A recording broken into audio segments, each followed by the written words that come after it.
Right, we had a great introduction so far. Let's start the actual work.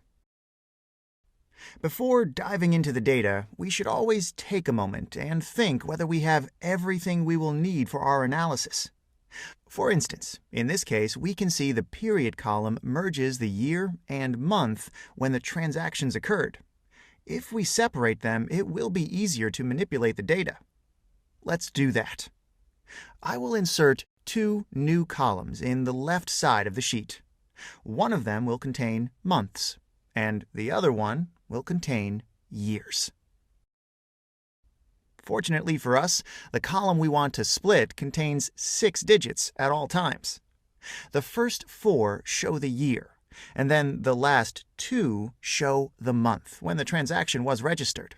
So it is very easy to split years and months. All we have to do is use the right and left functions, and we will be able to separate months and years in no time. I'll type right in the first new column, and we'll select the cell where years and months are merged. The second argument of the function is the number of characters we want to obtain.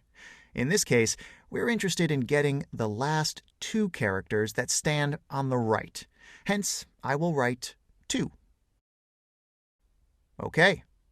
For the second column, we'll need to use the left function and proceed in the exact same way as before. Select the cell that merges months and years and specify the number of characters we want to obtain. In this case, it will be 4, given that the years are shown in the first 4 characters on the left.